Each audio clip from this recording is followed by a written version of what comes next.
ये कहानी है एक अमीर बिजनेसमैन की जिसका नाम किम मिन क्यू है। मिन क्यू को एक बहुत ही भयानक बीमारी है जिसमें वो जब भी किसी दूसरे इंसान को टच करता है तो इसके जिस्म पर खौफनाक दाने पड़ने लगते हैं और इसे सांस लेने में भी दिक्कत होती है। यहाँ तक कि वो बेहोश हो जाता है या मर भी सकता है। मिन क्यू भी चाहता है कि इसकी गर्लफ्रेंड हो, लेकिन अपनी इस बीमारी की वजह से वो लड़कियों को टच नहीं कर सकता और इसी वजह से इसने घर में अपने आप को 10 साल से कैद किया हुआ है। मिन क्यू अपने घर से बाहर नहीं जाता। इसके पर्सनल डॉक्टर ओ ने इलाज करने की कोशिश की लेकिन कोई फायदा नहीं हुआ। लेकिन एक दिन इसका डॉक्टर मिन क्यू से कहता है कि वो अपनी इस बीमारी के साथ जीना सीख ले। साथ ही वो मिन क्यू को एक स्मार्ट वॉच देता है जिसमें अलग अलग किस्म के रंग होते हैं जो इसकी एलर्जी की हालत को बताते हैं। ब्लू रंग में एलर्जी नॉर्मल, येलो में हल्का सा अटैक, ऑरेंज में मिन क्यू की एयरवेज बंद हो जाएंगी और रेड में वो कुछ ही मिनट्स में मर जाएगा। एक दिन प्रोफेसर होंग नामी साइंटिस्ट मिन क्यू से राब्ता करता है और वो कहता है कि इसने अपनी टीम के साथ मिलकर एक बहुत ही इंटेलिजेंट रोबोट तैयार किया है और क्योंकि वो रोबोट इंसान नहीं है इसलिए मिन क्यू जब भी रोबोट को टच करेगा तो इसे कोई अटैक नहीं आएगा। प्रोफेसर होंग इस रोबोट की कीमत $100 बिलियन बताता है। अगले दिन मिन क्यू होंग से मिलने इसकी लैब में जाता है और जैसे ही मिन क्यू वहाँ पहुँचता है तो वो एक रोबोट को देखता है जो बहुत ही खूबसूरत लड़की की तरह नजर आ रहा था। रोबोट अपना नाम AJ3 बताती है जो प्रोफेसर होंग की बनाई हुई एक एडवांस रोबोट होती है। मिन क्यू इसको देखकर हैरान रह जाता है और पहले तो वो इसे टच करने से घबराता है, लेकिन जब वो इसे छूता है तो मिन क्यू को इसके शरीर पर कोई भी दाने नहीं आते। ये देखकर मिन क्यू बहुत खुश हो जाता है और AJ3 मंसूबे में फंड भी लगा देता है। अगले दिन लैब में प्रोफेसर की टीम रोबोट को टेस्ट कर रही होती है। टीम का एक बंदा सोडा की बोतल फेंकता है जिसकी एक बूंद रोबोट के प्रोसेसर में जा गिरती है जिससे शॉर्ट सर्किट होता है और प्रोसेसर तबाह हो जाता है। प्रोफेसर और उसकी टीम परेशान हो जाते हैं क्योंकि अगले दिन AJ3 को डिलीवर करना था। अब रोबोट को रिपेयर करने में बहुत सारे दिन लग जाएंगे और इससे इनकी डील कैंसिल भी हो सकती है। इसीलिए प्रोफेसर होंग एक प्लान बनाता है। इसे याद आता है कि इसकी एक्स गर्लफ्रेंड GR जो कि रोबोट AJ3 की प्रोटोटाइप है, इसे मिन क्यू को रोबोट बनाकर भेजने का सोचता है। अगले दिन होंग GR से मिलने जाता है। प्रोफेसर होंग GR को कहता है कि अगर वो एक दिन के लिए AJ3 बने तो वो इसे 10 मिलियन देगा। यहाँ हमें पता चलता है कि GR बहुत गरीब है और इसे पैसों की जरूरत है, इसीलिए वो इस ऑफर को एक्सेप्ट कर लेती है। प्रोफेसर अगले दिन GR को लैब में ले जाता है और इसे रोबोट दिखाता है। इसके बाद सब मिलकर इसे सिखाते हैं कि AJ3 किस तरह से काम करता है और GR को रोबोट जैसे सेम कपड़े पहनाते हैं। इसके सर पर विग और आंखों में लेंस लगाते हैं जो कैमरे की तरह काम करते हैं। प्रोफेसर और उसकी टीम कैमरे की मदद से GR को मॉनिटर करेंगे। अब GR को सब समझाने के बाद एक लॉकर में बंद करके मिन क्यू के घर में लाया जाता है। मिन क्यू जैसे ही इसे लॉकर से खोलता है तो GR इसे देखकर डर जाती है। यहाँ हमें पता चलता है कि कुछ दिन पहले GR फूड की डिलीवरी देने मिन क्यू के पास जाती है और मिन क्यू को फूड की क्वालिटी पसंद नहीं आती, जिस पर मिन क्यू GR को पेमेंट करने से इनकार कर देता है। इसीलिए GR इससे लड़ने लगती है, लेकिन मिन क्यू इससे फिजिकल कांटेक्ट से बचने की कोशिश करता है और इसे दूर फेंककर वहाँ से निकल जाता है। अब क्योंकि GR इसे देखकर डर गई थी, इसलिए मिन क्यू प्रोफेसर को कॉल करता है और इसे पूछता है कि ये सब क्या हो रहा है। ये सुनकर प्रोफेसर होंग एक कहानी बनाता है और कहता है कि AJ3 के 2 मूड है, ऑपरेशनल और फ्रेंड मूड। ऑपरेशनल मूड में वो प्रोफेशनली काम करती है, जबकि फ्रेंड मूड में वो एक इंसान की तरह काम करती है। रोबोट अब फ्रेंड मूड में है, लेकिन इसे एक बटन दबाकर ऑपरेशनल मूड में बदला जा सकता है। मिन क्यू प्रोफेसर की बात मान लेता है और रोबोट की गर्दन के पीछे बटन दबा देता है। GR के रीसेट होने के बाद मिन क्यू इस रोबोट का इंटेलिजेंस टेस्ट लेता है। इसी वक्त लैब की बिजली चली जाती है, जिसकी वजह से GR का प्रोफेसर से राब्ता खत्म हो जाता है। अब इसे अपने आप से ही मिन क्यू को मैनेज करना होगा। सबसे पहले मिन क्यू GR को एक बॉक्स 3 मिनट के अंदर खोलने के लिए कहता है, जिसका पासवर्ड मैथ के हिसाब से मालूम होना था। GR को मैथ बिल्कुल भी नहीं आती थी, इसलिए वो डब्बे को तोड़कर खोल देती है, जिससे मिन क्यू बहुत हैरान हो जाता है। दूसरे टेस्ट में मिन क्यू इसे 10 सेकंड के अंदर अंडे को छीलने का कहता है। GR पहले एक रेस्टोरेंट में काम करती थी, इसलिए वो आसानी से ये कर लेती है। मिन क्यू इससे बहुत खुश हो जाता है, इसीलिए वो रोबोट के होशियार होने की तारीफ करता है। इसी वक्त लैब में बिजली वापस आ जाती है और जब वो GR के लेंस से कनेक्ट होते हैं तो वो ये देखकर हैरान हो जाते हैं कि GR मिन क्यू पर गुस्सा हो रही है, क्योंकि मिन क्यू ने बैटरी चेक करने के लिए अपना हाथ आगे बढ़ाया था। ये देखकर प्रोफेसर घुटनों के बल बैठ जाता है। इसी वक्त प्रोफेसर को मिन क्यू का फोन आता है और मिन क्यू कहता है कि तुम मुझे धोखा देने की कोशिश कर रहे हो, क्योंकि इसमें इस्तेमाल होने वाली बैटरी खराब है, जिसकी वजह से AJ3 का सीना फूल गया है। ये सुनकर प्रोफेसर एक और झूठ बोल देता है कि इसने AJ3 की बैटरी को अपग्रेड किया है और साथ में मिंक्यू को खबरदार करता है कि वो इसके सीने को ना छुए, क्योंकि ऐसा करने से शॉर्ट सर्किट हो सकता है। इसके बाद मिंक्यू मेडिसिन लेने के लिए जाता है, लेकिन अचानक इसका दम घुटने लगता है और वो फर्श पर गिर जाता है। इसे सांस लेने में मुश्किल होती है। इसी वक्त जिया भागकर आती है और इसकी पीठ थपथपाकर इसकी मदद करती है। मिंक्यू जैसे ही होश में आता है तो वो हैरानगी से पूछता है कि बगैर मेरे ऑर्डर के इसने मेरी मदद कैसे की, जिस पर जिया कहती है कि वो बहुत सी ऐसी चीजें बगैर ऑर्डर के कर सकती है। इसके बाद मिंक्यू पहली मर्तबा फिजिकल कांटेक्ट करता है, लेकिन हैरत की बात ये है कि मिंक्यू को किसी किस्म की एलर्जी नहीं होती। रात होती है और जिया को लैब में लाया जाता है। प्रोफेसर होंग इसे डांटता है क्योंकि वो एक्सपोज हो चुकी थी। ये सुनकर जिया मायूस हो जाती है क्योंकि इसे लगता है कि इसने अच्छा काम नहीं किया और वो नाराज होकर बाहर चले जाती है। उसी वक्त प्रोफेसर को एक बुरी खबर मिलती है कि AJ3 को रिपेयरिंग के लिए अफ्रीका भेज दिया है और इसे वापस आने में कम से कम 2 हफ्ते लगेंगे। इसी वक्त मिंक्यू की कॉल आ जाती है और वो प्रोफेसर से कहता है कि इसे 1 महीने के लिए AJ3 चाहिए। वो रोबोट को मजीद डीपली समझना चाहता है। अब प्रोफेसर के पास जिया को वापस लाने के अलावा और कोई रास्ता नहीं बचा था, इसलिए वो जिया के पास जाता है और इसे कुछ हफ्तों के लिए रोबोट बनने का कहता है। इस बार वो इसे ज्यादा पैसे देने की पेशकश करता है, इसीलिए जिया राजी हो जाती है। प्रोफेसर कहता है कि जब तक असली AJ3 नहीं आ जाता तब तक तुम्हें काम करना पड़ेगा और हम तुम्हें हर रात रिचार्ज करने के बहाने लैब में वापस ले आएंगे। अगले दिन बदकिस्मती से जिया को डायरिया हो जाता है और वो मैनेज करने की बहुत कोशिश करती है, लेकिन गलती से वो फार्ट कर देती है। मिंक्यू हैरानगी से पूछता है कि ये क्या आवाज है, जिस पर रोबोट जवाब देता है कि ये आपने किया है मेरे मालिक। जल्द ही गंद चारों तरफ फैल जाता है, इसीलिए जिया इसे कपड़े बदलने का कहती है। भोला भाला मिंक्यू इस पर यकीन कर लेता है क्योंकि इसके अलावा यहाँ और कोई इंसान नहीं है और वो कपड़े बदलने चला जाता है। इसका फायदा उठाकर वो भागकर वॉशरूम की तरफ निकल जाती है। मिंक्यू जल्दी से वापस आ जाता है और वो देखता है कि रोबोट गायब है। वो इसे घर में ढूंढने लगता है और आखिरकार वो देखता है कि जिया इसके महंगे परफ्यूम से टॉयलेट को साफ कर रही है।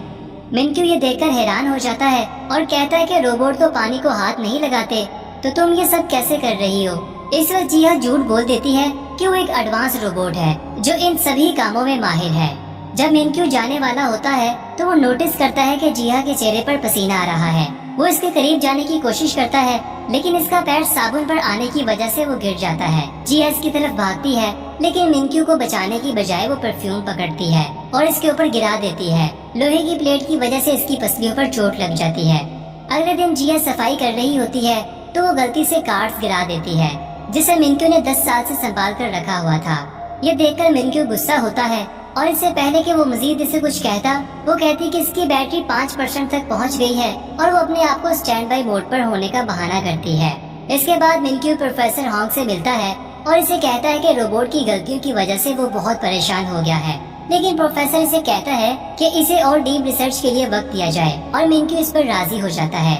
अगले दिन मिंक्यू का बहुत खसूसी मेहमान आने वाला था, इसलिए वो जिया को बाहर आने से मना करता है। वो कोई और नहीं बल्कि रिया इसकी पहली मोहब्बत थी। मिंक्यू इसे देखकर बहुत खुश होता है, लेकिन जब रिया इसके कंधे पर हाथ रखती है तो मिंक्यू के जिस्म पर एलर्जी होने लगती है और वो ये सब रिया से छुपाने की कोशिश करता है।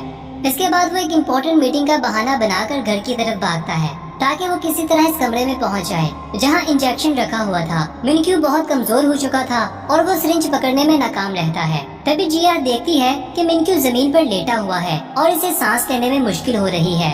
इसी वक्त सीन शिफ्ट होता है और हमें वो वक्त दिखाया जाता है जब मिंक्यू को एलर्जी नहीं थी और मिंक्यू के लिए सब कुछ नॉर्मल था। छोटा मिंक्यू जब कार्ड्स का पहला घर बनाता है तो इसके पेरेंट्स बहुत खुश होते हैं। अगले सीन में हर कोई मिंक्यू के जन्मदिन पर इसकी पार्टी पर आया होता है। पार्टी के बाद सब कार में वापस जा रहे होते हैं, तभी एक बलून इसके बाप के सामने आ जाता है, जिसकी वजह से सामने आने वाला ट्रक इन्हें टक्कर मार देता है।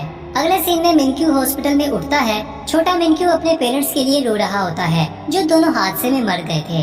दिन के वक्त बहुत सारे रिश्तेदार इससे मिलने आते हैं और इसका बड़ा बनने की कोशिश करते हैं, लेकिन असल में वो उसके बाप के पैसे का वारिस बनना चाहते थे। लेकिन जब मिंक्यू बाथरूम में जाता है तो इसे जेब से एक नोट मिलता है जिसमें लिखा होता है कि किसी भी पेपर पर सिग्नेचर नहीं करना। अगले दिन यूचुल नामी इसका एक दोस्त आता है और मिंक्यू के हाथ में एक अडॉप्शन पेपर देता है कि इसे इसके बाप ने भेजा है और अच्छा होगा कि अगर वो इसका भाई बन जाए। मिंक्यू थोड़ी देर सोचता है और आखिरकार वो कागजात पर सिग्नेचर कर देता है। यूचुल अपने दोस्त का हाथ पकड़ता है, लेकिन जब मिनक्यू नीचे देखता है तो यूचुल का हाथ शैतानी पंजे में बदल रहा था। मिनक्यू डरकर वहाँ से भाग जाता है और देखता है कि यूचुल ने जहाँ से इसे पकड़ा था वहाँ अजीब से छाले पड़ने लगे हैं। थोड़ी देर बाद यूचुल अपने बाप के पास वापस जाता है और इसे कागजात देते हुए कहता है कि काम हो गया है। लेकिन जब इसका बाप आखिरी सफा देखता है तो इसे पता चलता है कि मिनक्यू ने सिग्नेचर की जगह कुछ और लिख दिया है। इसके बाद छोटा मिनक्यू एक खाली हवेली में जाता है और इस दिन के बाद वो दूसरे इंसानों से दूर रहता है, क्योंकि हर कोई इसकी प्रॉपर्टी हड़प करना चाहता था और वो दूसरे इंसानों को नाले का कीड़ा समझने लगा था, जिसकी वजह से इसे एलर्जी होने लगी थी। इसके पर्सनल डॉक्टर के अलावा एलर्जी के बारे में कोई नहीं जानता था। सीन दोबारा प्रेजेंट में आता है। मिनक्यू जागता है और अपने साथ जिया को पाता है। मिनक्यू इसे बताता है कि इसने ख्वाब देखा है जिसमें लोग इसके पीठ पीछे छुरा घोंप रहे हैं।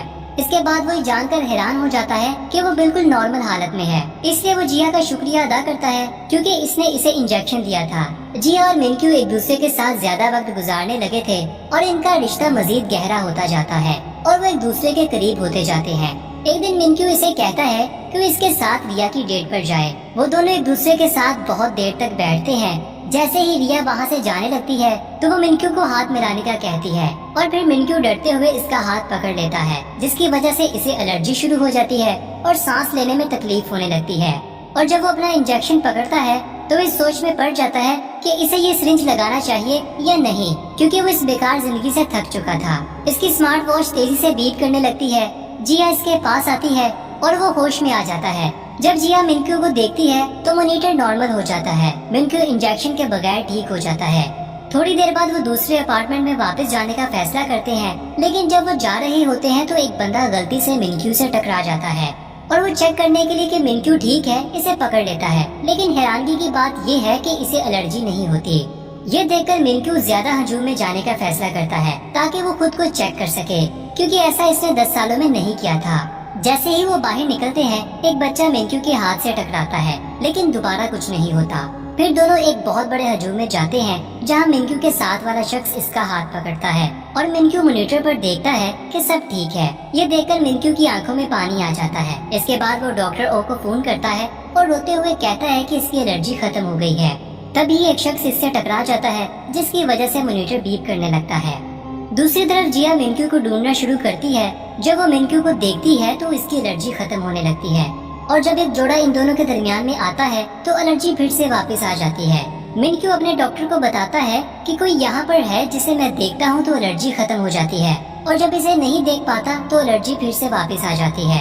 इसके बाद जिया मुस्कुराती है और मिनक्यू कॉल बंद कर देता है और जिया को गले लगा लेता है और कहता है कि मैं तुम्हारे लिए दुनिया की सबसे बड़ी बैटरी खरीदूंगा।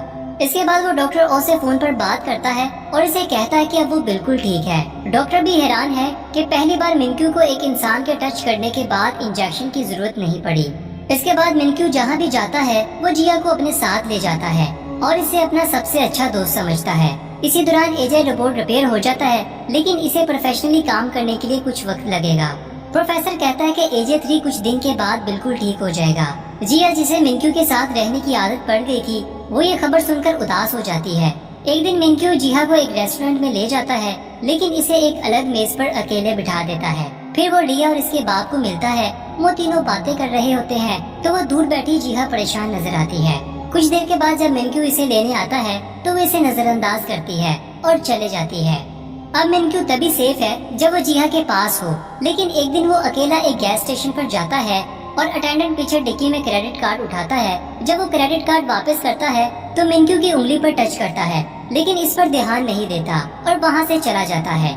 थोड़ी दूर जाने के बाद इसे याद आता है कि अटेंडेंट के हाथ के टच करने के बाद इसे कुछ भी महसूस नहीं हुआ और मॉनिटर बिल्कुल नॉर्मल है, हालांकि जिया भी इसके साथ नहीं है। इसके बाद क्यूमिन अपने प्रोफेशनल डॉक्टर को मिलने जाता है और इसे पिछले 10 सालों से इसकी मेहनत का शुक्रिया अदा करता है कि वो अब बिल्कुल ठीक हो गया है।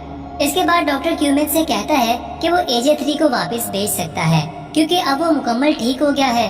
अगले दिन क्यूमिन प्रोफेसर के पास जाता है और कहता है कि वो रोबोट से मोहब्बत करता है। प्रोफेसर कहता है कि वो एक रोबोट के बारे में बात कर रहा है जो पहले से प्रोग्राम किया गया था। ये सुनकर मिनक्यू कहता है कि वो पागल हो रहा है और प्रोफेसर से इसका हल पूछता है।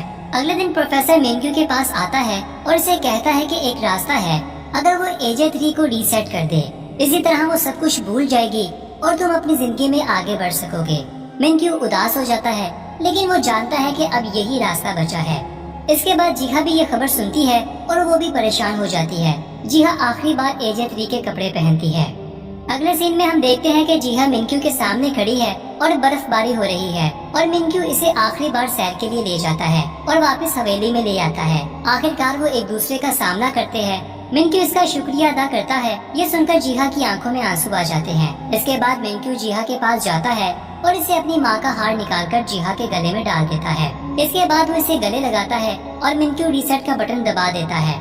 लैब में असली एजे 3 रिपोर्ट करता है कि मिनक्यू का फोल्डर डिलीट कर दिया गया है।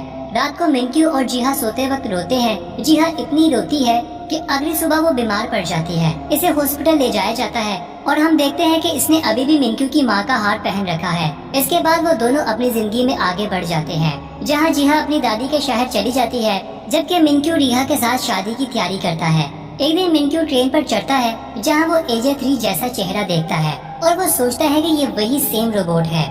दोनों एक दूसरे के आमने सामने बैठने के बावजूद कुछ भी बात नहीं करते, क्योंकि जीहा को मिनक्यू के साथ बोलने से मना किया गया था।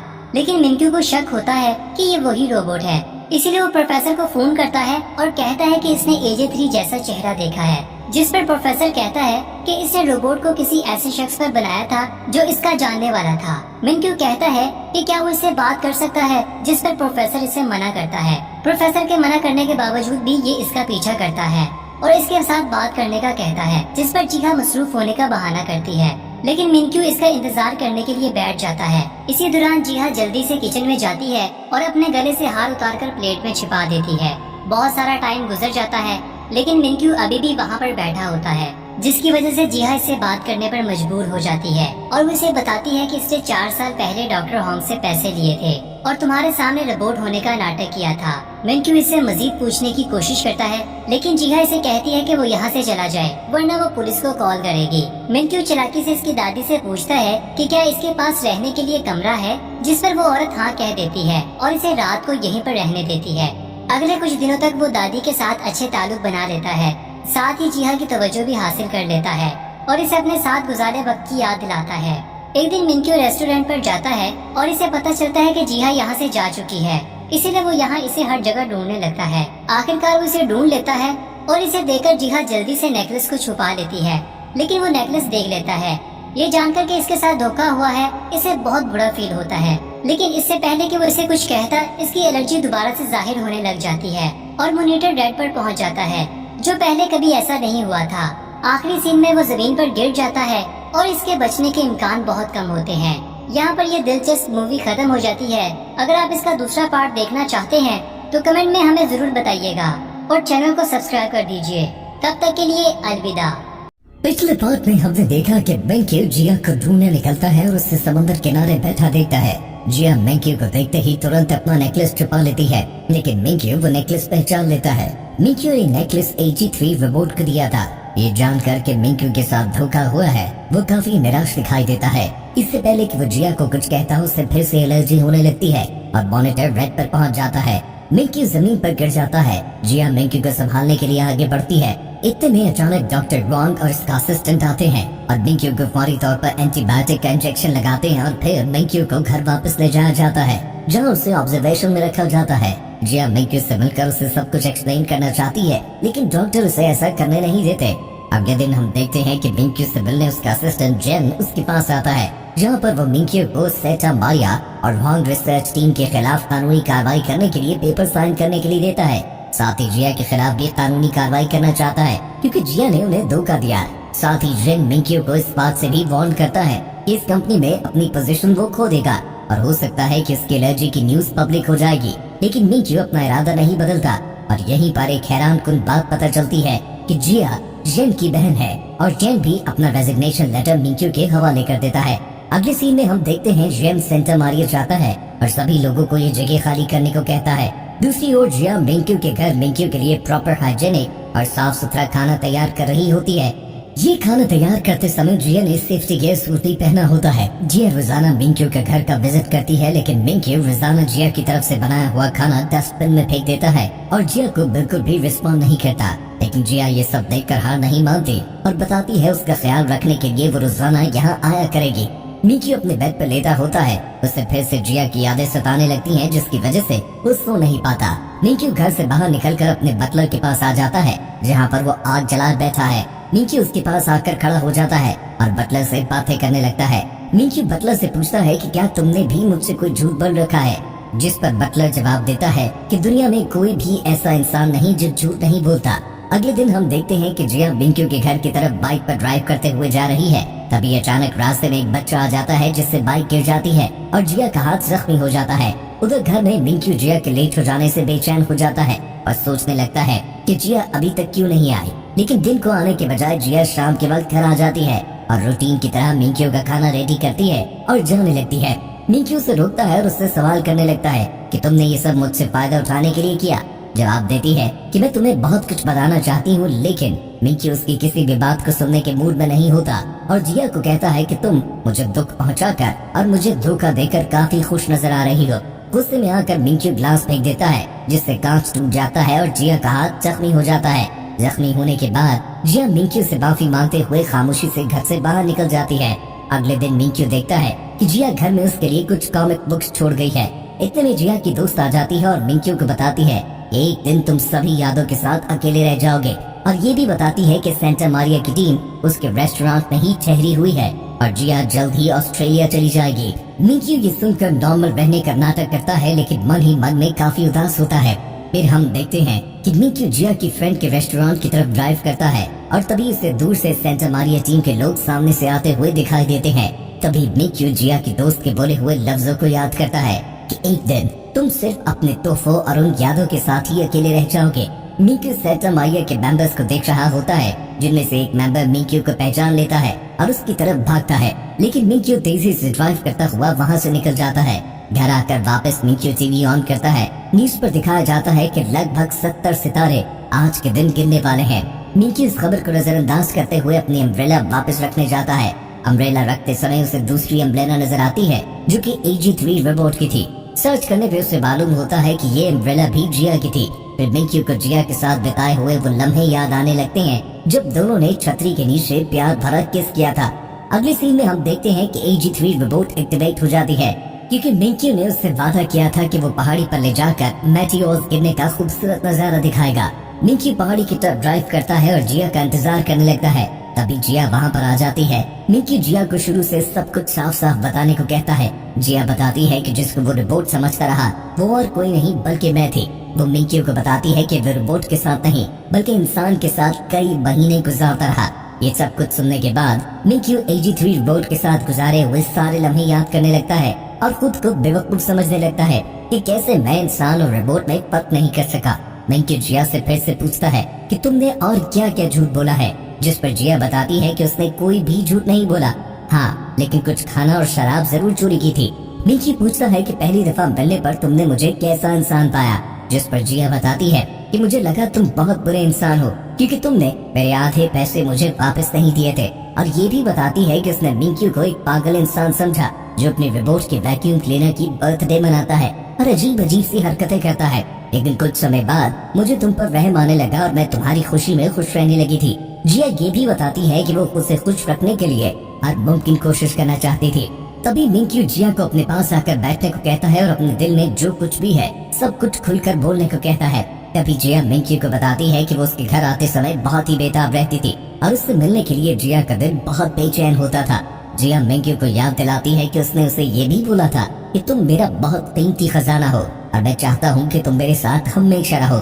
ये बातें सुनकर मिंक्यू के दिल पर बहुत ही अच्छा असर हुआ था और वो मन ही मन में मिंक्यू को पसंद करने लगी थी। जिया और भी बहुत सी साथ बिताई हुई यादों के बारे में मिंक्यू को बताती है और ये भी बताती है कि मिंक्यू ने जिया से ये बोला था कि मैं चाहता हूँ तुम मुझे तब भी याद रखो जब मैं बदल जाऊँ।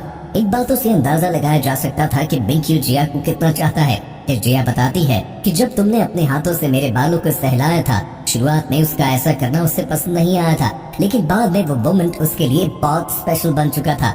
जिया बताती है कि मिंक्यू जब नशे में था तो उसने एक विश की थी कि काश तुम इंसान होती। जिया बताती है कि इसी समय वो उसे बताना चाहती थी कि वो रोबोट नहीं इंसान है। ये सारी बातें सुनने के बाद मिंक्यू फिर से जिया के सर पे हाथ रखकर उसके बालों को सहलाने लगता है, लेकिन ये याद आ जाने पर कि उसे एलर्जी है। मिंक्यू वापस अपना हाथ पीछे कर लेता है लेकिन जिया अपना स्लो हेड पहनकर मिंक्यू के हाथ को अपने सर के करीब कर लेती है। जिया अपने किए की माफी मांगती है। जिया मिंक्यू को बताती है कि उसे अपने किए पर बहुत पछतावा है। वो शुरू से सच बताना चाहती थी, लेकिन सच जानकर कहीं फिर से मिंक्यू की एनर्जी ट्रिगर ना हो जाए, इसीलिए उसने इस राज को छुपाए रखा। ये सुनकर मिंक्यू जिया को किस करने लगता है, लेकिन किस करते करते फिर से रुक जाता है, इस डर से कि कहीं उससे फिर से एलर्जी ना हो जाए। मिंक्यू जिया का शुक्रिया अदा करता है कि उसे इसने इतनी खूबसूरत यादें दी। अब वो इन यादों के सहारे जिंदगी गुजारेगा और वापस अपनी जिंदगी में चला जाएगा और इंसानों से दूर रहेगा ताकि कोई भी उसको टच ना कर सके। मिंक्यू जिया को बताता है कि अब हमारा सफर यहीं पर खत्म होता है। मिंक्यू आखिरी बार जिया को अलविदा कहने लगता है। वहीं पर जिया मिंक्यू को रोक लेती है और उसे बताती है कि तुम ही वो एक शख्स हो जिसका मुझे हमेशा से इंतजार था। जिया अपने प्यार का इजहार करती है और इस बात को कबूल कर लेती है कि वो मिंक्यू से बहुत ज्यादा प्यार करती है और उसके बगैर नहीं रह सकती। ये सुनने के बाद मिंक्यू जिया की ओर बढ़ता है और उसे किस करता है। और तभी दोस्तों यहाँ पर एक बहुत ही स्पेशल मोमेंट क्रिएट होता है। सारे सितारे गिरने लगते हैं और हर तरफ सितारे गिरने का एक खूबसूरत मंजर दिखाई देता है। अगली सुबह मिंक्यू जिया को ड्राइव पर ले जाकर कॉफी लेने के लिए रुकता है, लेकिन देखता है कि उसके मीटर पर फिर से एलर्जी का साइन शुरू होने लगा है। लेकिन मिंक्यू जैसे ही जिया और उसकी गाड़ी को देखता है, तभी उसकी एलर्जी वापस नॉर्मल होने लग जाती है। इसके बाद मिंक्यू जिया को उसके घर ड्रॉप करता है और जल्द मिलने की उम्मीद करता है। फिर हम मिंक्यू को उसके डॉक्टर से बात करता हुआ देखते हैं। डॉक्टर मिंक्यू को बताता है कि तुम्हारी बीमारी का कोई भी मुकम्मल इलाज नहीं है। ये बीमारी किसी भी वक्त आ सकती है और वापस जा सकती है।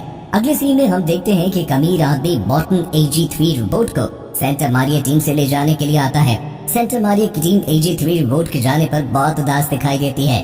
मॉर्टन सभी को बताता है कि तुम सब लोगों ने रोबोट को लेकर मुझे धोखा दिया। मॉर्टन रोबोट को एक खतरनाक वेपन के तौर पर यूज करना चाहता है। तभी वहाँ पर मिंक्यू आ जाता है और रोबोट के बारे में पूछने लगता है, लेकिन सेंटा मारिया की टीम उसे बताती है कि मॉर्टन इस रोबोट को यहाँ से ले जा चुका है। फिर हम देखते हैं कि मॉर्टन एक बड़े से ताबूत में बंद AG3 रोबोट को ले जाने के लिए तैयार खड़ा है। लेकिन मॉर्टन जैसे ही ताबूत को खोलता है तो देखकर चौंक जाता है कि रोबोट इस ताबूत में नहीं है। फिर हम रोबोट को शहर में मंडलाता हुआ देखते हैं, जिसके पास ना ही कोई याद है, न ही कोई मेमोरी है और ना ही कोई डायरेक्शन है।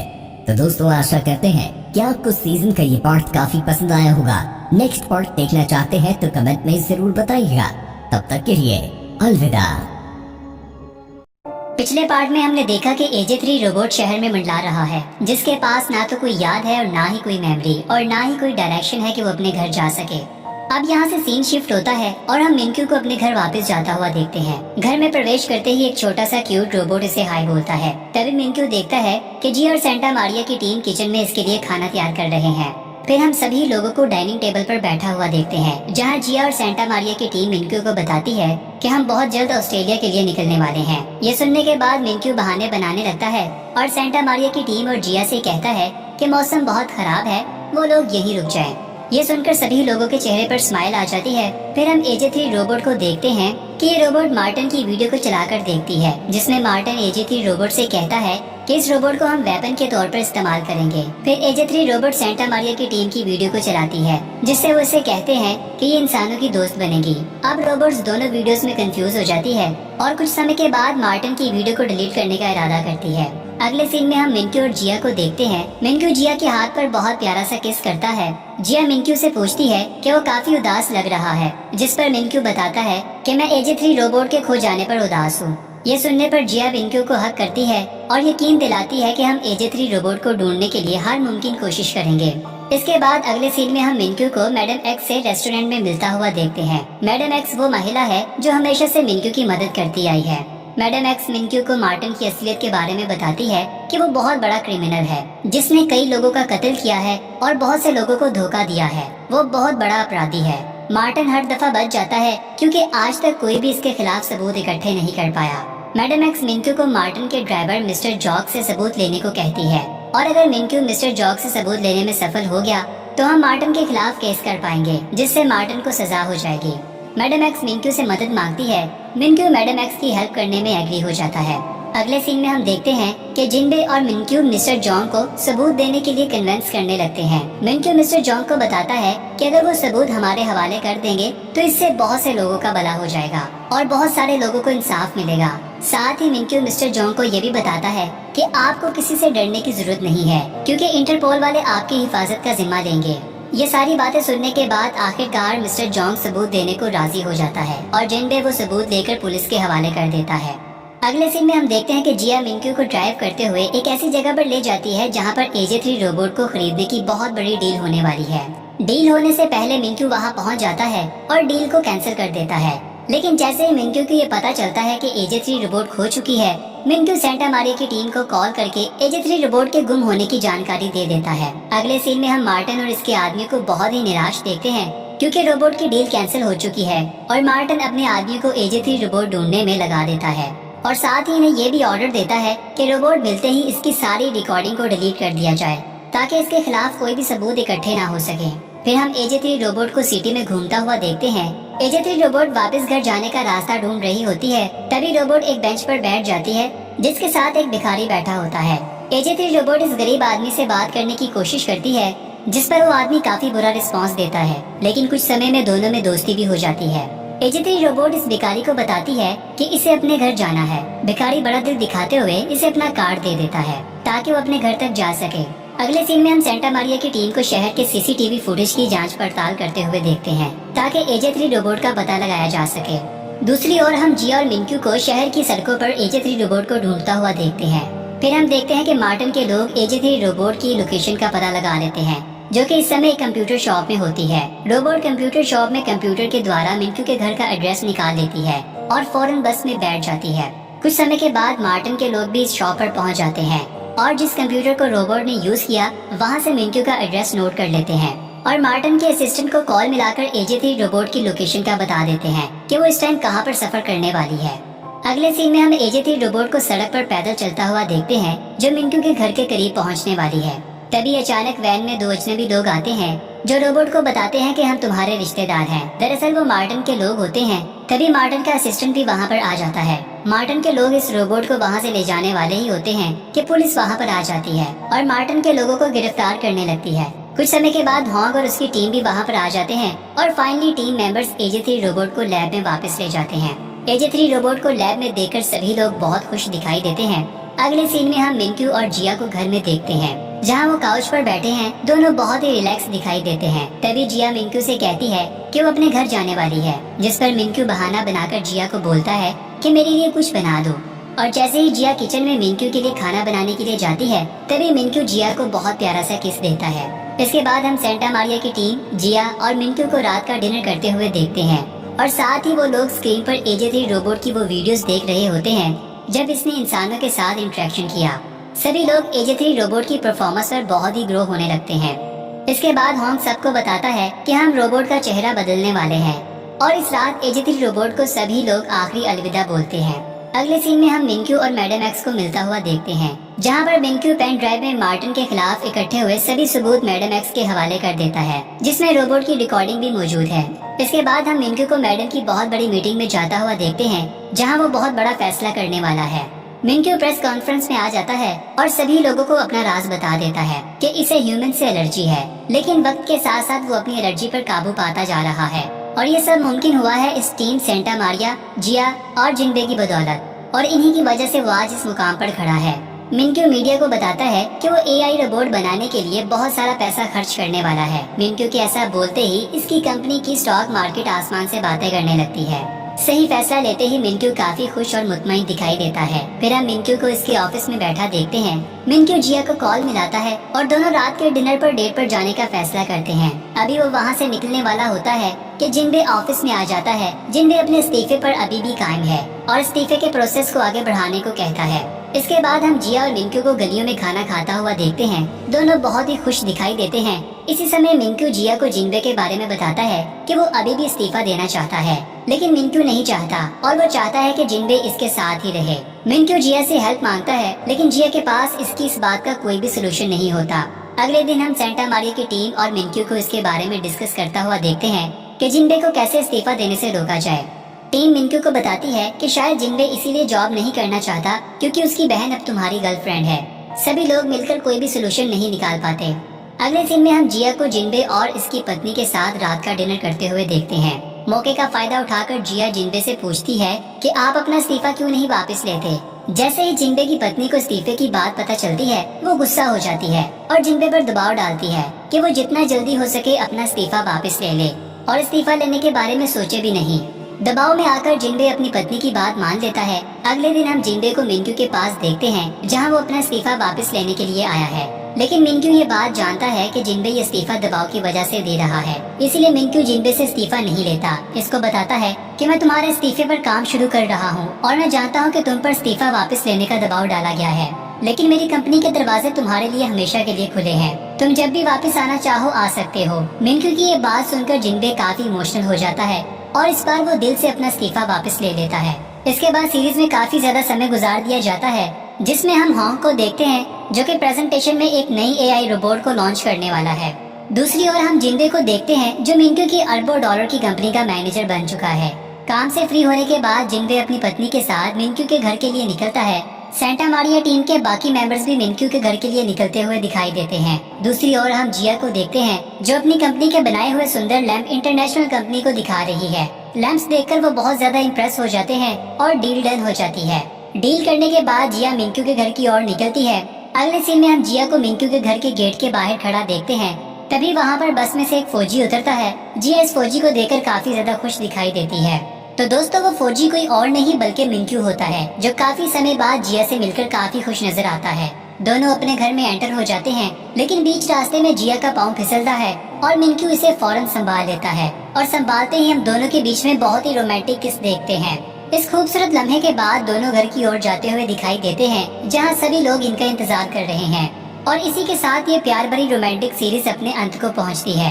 तो दोस्तों, आशा करते हैं कि आपको ये सीरीज बहुत पसंद आई होगी। अगर आप ऐसी और कमाल की रोमांटिक सीरीज देखना चाहते हैं तो कमेंट बॉक्स में जरूर बताइएगा। मिलते हैं एक और कमाल की नई सीरीज और फिल्म के साथ। तब तक के लिए बाय बाय।